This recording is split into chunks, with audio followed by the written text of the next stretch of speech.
Saludos cordiales público en general. Somos estudiantes de la Facultad de Ciencias de la Salud de la carrera profesional de enfermería en nuestra prestigiosa Universidad Señor de Zipán. Hoy les vamos a hablar sobre nuestra monografía sobre el caso de la litiasis renal. Nosotros somos el grupo 3 correspondiente al curso de bioquímica y los integrantes son Carlos Rodrigo Yosefus, mi persona, Carlos Javier Yosefus, Karen Isel Pérez Alcántara, Dayana de Los Ángeles Román García, Gómez Pérez Berli Jacqueline, Guayanay Bazán Yanelia Abigail, Mendoza Bautista Jacqueline Nicole y Yana Mendoza Dayana Nicole. Bueno, en la introducción, vamos a comenzar por la introducción y decimos que los cálculos renales es la aparición de cálculos o piedras en un órgano determinado de nuestro cuerpo, pero esto es principalmente en las vías urinarias y biliares. Bueno, los cálculos renales se identifican por la presencia de estos en la parte interna de los riñones, siendo la causa debido al estilo de vida y tipo de alimentación que lleve la persona por la conformación de sustancias inorgánicas y también orgánicas. Bueno, esta monografía tiene como finalidad de reconocer los conceptos básicos de esta enfermedad, su formación, su composición, para que de esta manera la población tenga más, se puede decir, más conocimiento sobre esta enfermedad. Bueno, además mostraremos las causas y clasificación, es decir, por qué se forman los cálculos renales, también los tipos de litiasis renal que existen, como las litiasis infecciosas, litiasis cálcicas y no cálcicas. La litiasis renal es una enfermedad que los humanos padecen desde la antigüedad. Los cálculos del tracto urinario son la presencia de componentes de la orina en fase sólida en el sistema urinario. Estos componentes en fase sólida se denominan cálculos renales y cuando aparecen cálculos en los riñones se llaman nefrolitiasis. Es caracterizada generalmente por la formación de cristales del calcio, especialmente en hombres entre 20 y 30 años. Además, se considera una enfermedad crónica ya que según estudios realizados, el 60% de los pacientes que han tenido un ataque de cálculos renales lo volverán a tener dentro de los 10 años. La formación de cálculos renales requiere necesariamente que la concentración de la sal formada supere su solubilidad en la orina, es decir, que se encuentre en un estado sobresaturado. Dependiendo del tipo de sal que se forme principalmente, afectarán el límite de solubilidad, el pH y la reacción iónica de la sal. La primera etapa en la formación de cálculos renales es la aparición de una fase sólida o una mezcla cristalina. Si los cristales del mismo tipo forman nidos, se denominan núcleos homogéneos. Una vez que se forma el nido, se vuelve lo suficientemente grande como para colonizar el tracto urinario a través del crecimiento y aglomeración de los cristales. La formación de cálculos renales también se debe a una posible deficiencia en inhibidores de la cristalización. Estas son sustancias que generalmente se encuentran en la orina y que actúan uniéndose a los sitios activos y resisten cualquier etapa del proceso del agar. Por último, los factores suplementarios como anomalías anatómicas, infecciones o fármacos poco solubles también conducen a la formación de cálculos del riñón. Continuando con la exposición, voy a explicar las causas de la litiasis renal. La litiasis o cálculos renales no solamente poseen una sola causa determinada, aun cuando varios componentes tienen la posibilidad de incrementar el peligro de presentar dichos cálculos. Ellos se generan una vez que la proporción de sustancias que conforman cristales como el oxalato, el ácido úrico en la orina, el calcio, es más grande de la que tienen la posibilidad de disolver los líquidos presentes en esta. Una de las causas es la hipercalciuria, que se da cuando la supresión de calcio en la orina es más grande de 300 miligramos al día. Estos se reparten en tres grupos, que son las absortivas, excretoras y resortivas óseas. La hiperoxaluria se genera una vez que la supresión de oxalato en orina es superior a 40 miligramos al día y se divide en dos partes, entérica y endógena. Endógena clase 1 y clase 2. Por consiguiente, la litiasis renal se puede clasificar de la siguiente manera. Litiasis infecciosa, que se refleja a través de infecciones urinarias que son originadas por gérmenes como los eurolíticos y gracias a ello el pH de la orina se vuelve más alcalino, junto con la integración de magnesio, causando los cálculos llamados estruvita.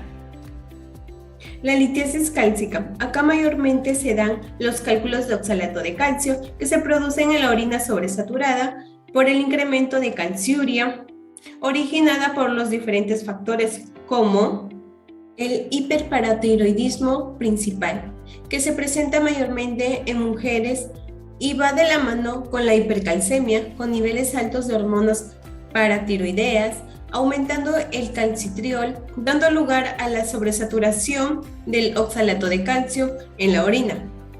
La acidosis tubular renal se da por elevación en la excreción de fósforo y calcio, lo que encamina a la formación de cálculos de fosfato de calcio. La hipercalciuria idiopática es autosómico autoritario relacionado a la hipercalciuria y normocalcemia por la excesiva eliminación de orina de calcio. La hipocitraturia es por el aumento de ion calcio en la orina, que es causado por la caída del citrato calcio. La hiperoxaluria se ve reflejada en la orina por la productividad endógena y la absorción intestinal desmedida de producto alimenticio. La hiperuricosuria es el encargado de la integración de cálculos oxalatos cálcicos por el transcurso de nucleación heterógena al crear la matriz orgánica y se da en personas que consumen demasiadas proteínas. Otro tipo de litiasis tenemos la litiasis no cálcica, que se componen a raíz de una infección causada por bacterias, cepas, fabricadoras de ureasas, que descompone la urea y luego la convierten en dióxido de carbono y amoníaco, generando gran concentración de bicarbonato, alcalinizando el pH, pues ello ocasiona insuficiencia renal y el desarrollo de cálculos. Dentro de la litiasis no cálcica podemos encontrar diferentes tipos de cálculos. Uno de ellos son los cálculos de ácido úrico, que es producido por el alza de concentraciones de ácido úrico en el sistema urinario debido a la baja de volumen de orina, y esto es primordialmente causado por la sobresaturación urinaria asociada con el ácido úrico. Otro tipo de cálculo es el cálculo de cistina, que esto se produce generalmente en personas que padecen de algún trastorno genético llamado cistinuria, ya que este problema incita a tener mayores concentraciones de cistina, que esto incrementa la producción de cálculos.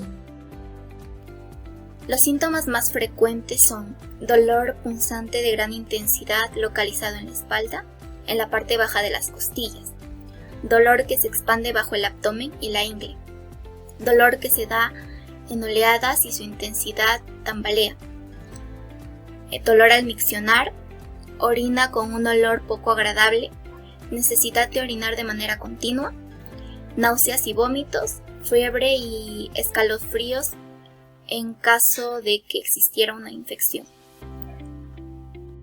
Por otro lado, también tenemos otros síntomas de los cuales voy a hacer mención. La hematuria. La hematuria es la presencia de sangre en la orina, que puede ser macroscópica o microscópica, la cual se da a causa de una reacción inflamatoria generada en la litíasis en la hematuria. Cólico nefrótico. Es la presencia de dolor de manera intensa y se genera por el bloqueo de la salida de la orina del riñón. Dicho dolor excesivo puede causar vómitos, náuseas y sudoración.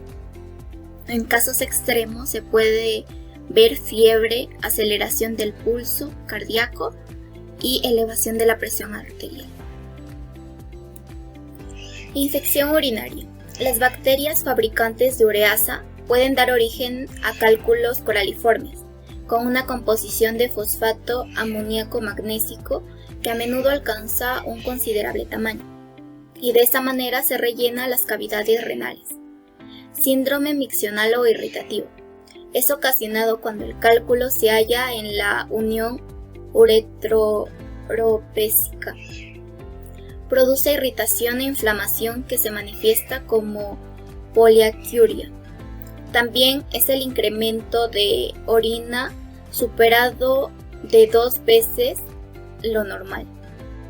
Les voy a hablar sobre las complicaciones.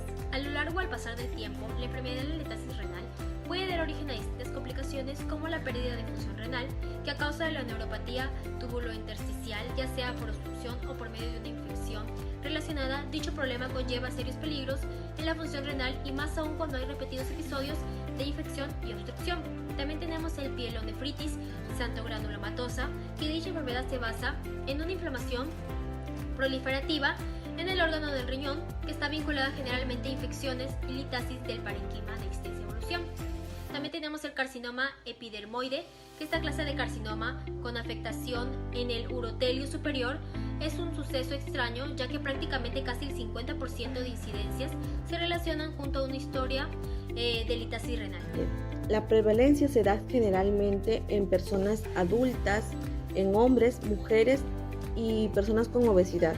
Dentro de las personas adultas tenemos que se presenta globalmente con un 8,8%. También en países desarrollados se da una mayor prevalencia del 10 al 12% en los episodios de la enfermedad durante toda su vida.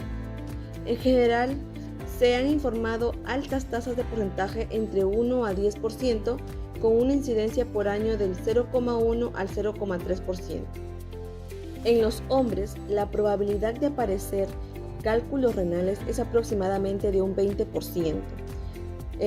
Siendo el más común el cálculo de calcio con un 75% en nefrolitiasis, y mayormente se presentan de 2 a 3 veces más en los hombres que mujeres. Se dan en edad de 20 años y de 20 a 30 años.